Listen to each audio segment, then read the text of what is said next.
The Joe Rogan Experience. I'm going to do a podcast with him with subtitles in Spanish, and I'm bringing him up here on Friday. What? I got a company to do it for me in Spanish with subtitles.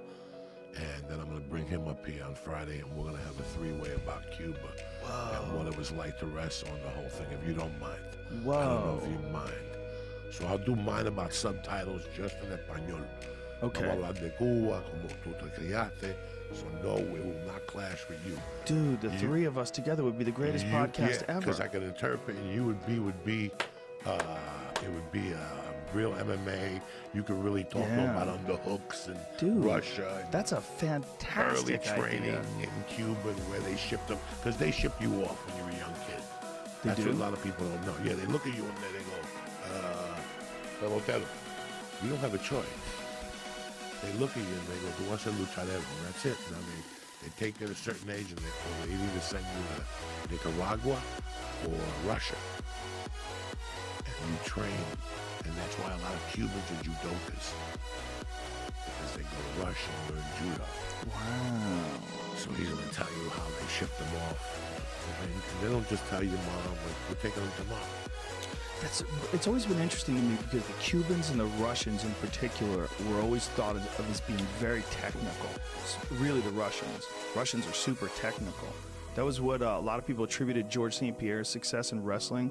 You know, George didn't wrestle in college or in high school, but he trained with a bunch of Russian nationals in Montreal, and apparently phenomenal wrestlers. They have this incredible wrestling program. Like when you see Nurmagomedov, the way he mauls people inside the octagon, like what in the fuck? Like that is like a perfect example of that like style of super hard, super technical wrestling.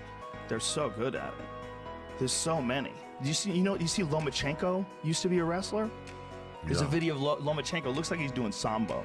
It looks like he's got like a gi on, and it's him and some other cat, and he's like 11 years old or something like that. So his father put him in everything. His father made him, you know who Lomechenko is, right? Yes. One of the best boxers ever. Like literally one of the most technically beautiful to watch boxers that's ever lived. But this guy used to wrestle too. Like this is I don't think this is it, is it? Is this him wrestling with somebody? Yeah, this is one now where he can still do this shit. This is like pretty recent, like he showed some of his wrestling moves. But the other one was him when he was a little boy. Like, he's really technical, man. He knows how to wrestle. This is legit. Like, when you see the way he's moving his body, he's not faking that. He's done that a bunch of times. And yeah, this is one when he's a little kid, man. It's crazy.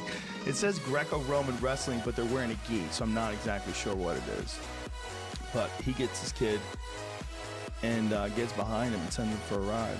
So he's always been an amazing athlete. Like, and I think there's something to that. There's something to his father had an idea. It's a crazy idea. His father took him out of boxing and put him in a dance for like several years. So, Ukrainian traditional dance style, apparently. They were talking about it on one of those HBO shows. For like 4 years. I think it was an HBO show. But for 4 years, I think, he just danced. Can you imagine that? His father's like, you want to learn how to box? You got to dance. And now, nobody's got footwork. Have you ever seen him, Joey? Yes. You've seen like his highlight reel? Yeah. It's insane. It's insane. It's insane. Jamie, pull up a It's funny Lomachenko you say highlight that, reel. Because my daughter goes to ballet, and 80% of the class is Russian. So I was thinking about it yesterday. I was watching the movements, the last parade movement, and I'm like, Jesus Christ, if people did ballet, could you? And I was thinking of GSP. Like, you know me, I'm like, right. GSP probably fucking does ballet. Like, you know what I'm saying? He would. Like, that's what It'd be people good for do. you. It's great footwork. This guy is the wizard of footwork. It's crazy because he's like right in front of you, but he's one step ahead of you at every turn. Like, he knows what you're gonna do right while you're doing it. Wow. He's moving in a way that you can't move. He's in front of you and then he's not. It's crazy. Like, he's one of the most technical boxers I've ever seen. Just an amazing stylistic achievement, like what he can do with his body. His style's totally unique. I mean, a lot of guys have done it. A lot of guys have moved in and out. A lot of guys have done it. But he's doing it at such a high level. Such a high level that it makes people confused. Guys quit in their corner. They're like, what in the fuck? And I really think a lot of it probably had to do with his father's cross-training. and particularly with the dance. I mean, think about how effortlessly he goes, like steps around guys. I mean, he's got some incredible control of his feet, but it makes sense that, like, you would learn how to move your feet in a specific way the way you learn how to move your hands in a specific way, right?